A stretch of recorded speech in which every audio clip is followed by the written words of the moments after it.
Assalamualaikum warahmatullahi wabarakatuh. Alhamdulillahirabbil alamin. Allahumma shalli ala sayidina Muhammad wa ala ali sayidina Muhammad. Teman dan sahabat semuanya yang dimuliakan oleh Allah Subhanahu wa taala, kita melanjutkan kajian kita di dalam kitab Fathul Qorib. Sekarang masuk ke pembahasan terakhir.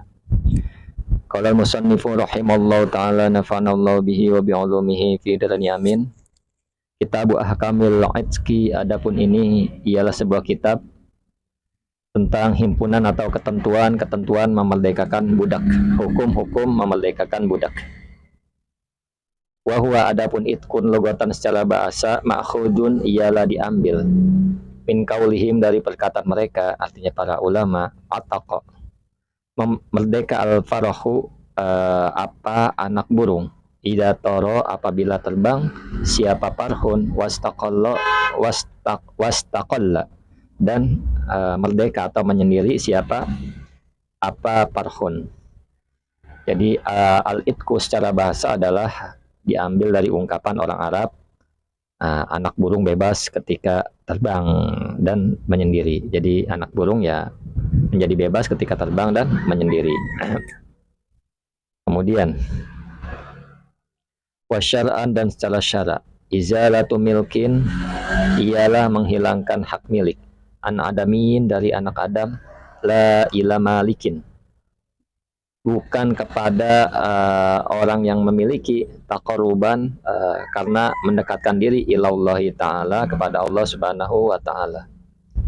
Jadi secara syara adalah al-itqu itu memerdekakan hak kepemilikan dari anak Adam, bukan memindahkan kepemilikan kepada yang lain. Artinya misalkan si A ini budak, si B ini tuannya bukan memindahkan kepada si C yang memang tuan juga. Artinya si A ini benar-benar dimerdekakan oleh si B, artinya bukan milik siapa-siapa lagi. Nah, jadi dia merdeka, istilahnya seperti itu. Wa kharaja, dan terkecuali, bi adamiyin dekan lafat adami, at-tayru apa burung, wal bahimatu dan binatang, fala yasihu maka tidak sah itquhuma apa memerdekakan keduanya. Nah, jadi dikecualikan dari anak Adam, yaitu jenis burung, jenis binatang, ternak, maka tidak sah memerdekakan keduanya atau yang lainnya sejenis binatang.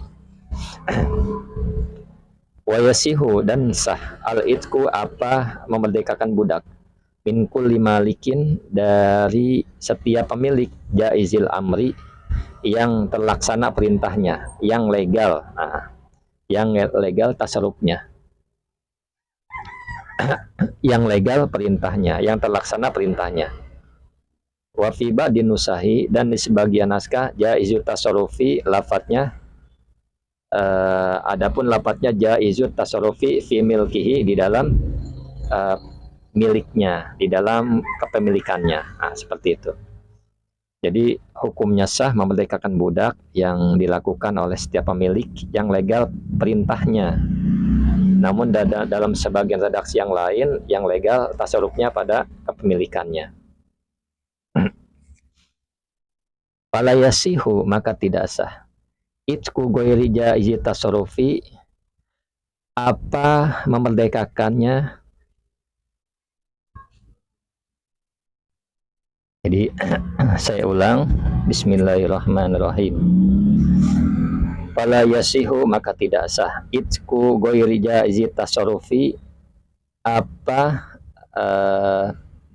memerdekakannya orang yang tidak boleh mengelola harta, kasobiyin seperti anak kecil, wa majnunin dan orang gila, wasafihin dan orang safih, orang bodoh atau idiot. Jadi tidak sah memerdekakan budak yang dilakukan oleh orang yang tidak berhak tasarrufnya, seperti anak kecil, orang gila, dan orang safih. Ya, tatkala safih memerdekakan budak maka tidak sah. Tatkala orang gila memerdekakan budak maka tidak sah. Tatkala anak kecil memerdekakan budak, nah ini juga tidak sah. Kemudian Allahumma sholli ala sayyidina Muhammad wa ala ali sayyidina Muhammad. Wa qauluhu, dan adapun perkataan musannif, wa yaqa'u, dan terjadi al-itqu apa, nah, saya ulang, wa yaqa'u dan terjadi bisorihil itqi dengan tegasnya memerdekakan. Kadzalika ialah seperti itu fi wa fi ba'din nusahi dalam sebagian naskah. Jadi ungkapan musannif memerdekakan bisa terjadi dengan ungkapan memerdekakan yang sharih. Jadi ini sebenarnya sama juga kayak talak ya. Talak ada yang sharih, ada yang kinayah. Nah, ketika yang sharih tidak memerlukan niat. Ketika yang kinayah memerlukan niat. Nah, apa aja lafaz-lafaz yang sharih? Kita lanjut pembahasan. Allahumma sholli ala sayyidina Muhammad wa ala ali sayyidina Muhammad. Bismillahirrahmanirrahim. Kemudian wa fi ba'diha dan di dalam sebagian naskah wa yaqau bi sholihil itqi artinya adalah adapun lafaz bi sholihil itqi dengan ungkapan memerdekakan yang sharih seperti itu.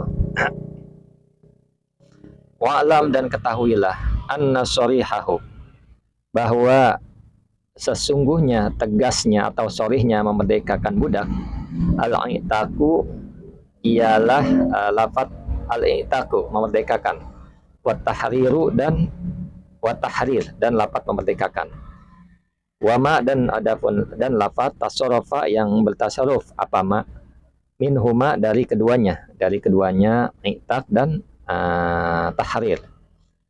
Ka'anta seperti contohnya ka'anta adapun kamu atikun ialah orang yang merdeka au muharrarun atau orang yang dimerdekakan.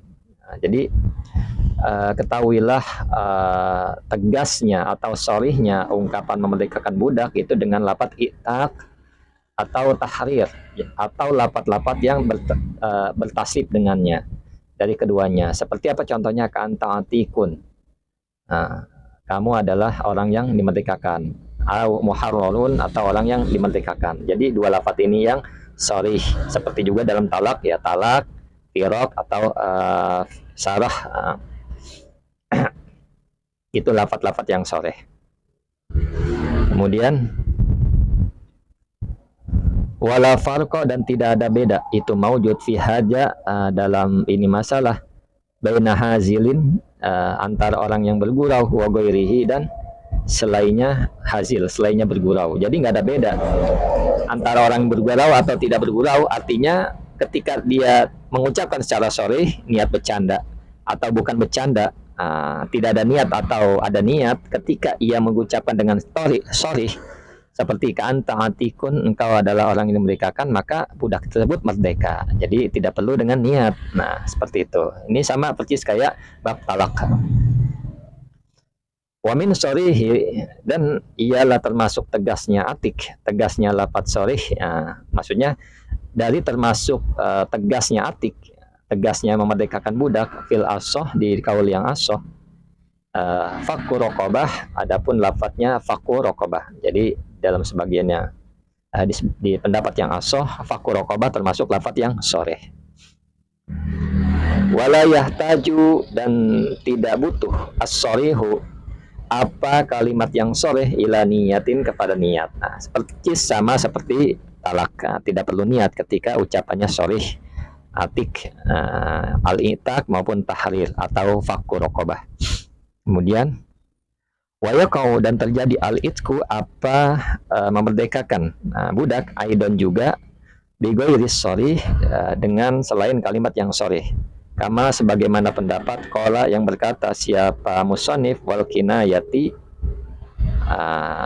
dan sindiran ma'an niyah bersama niat. Jadi kalau lafadznya sindiran harus disertai dengan niat. Maka ketika dia ucapkan ketika dengan niat maka budak tersebut merdeka. Kakaulis sayyidi seperti perkataan tuan. Nah, ini yang lafaz kinayah contohnya. Kakaulis sayyidi seperti perkataan tuan li abdihi bagi budaknya. La milka tidak ada kepemilikan itu maujud li bagiku. Alaika atas kamu. La sultana tidak ada kekuasaan li bagiku. Alaika atas kamu. Wa nahwi dzalik dan seumpama contoh tersebut. Jadi seperti itu contohnya.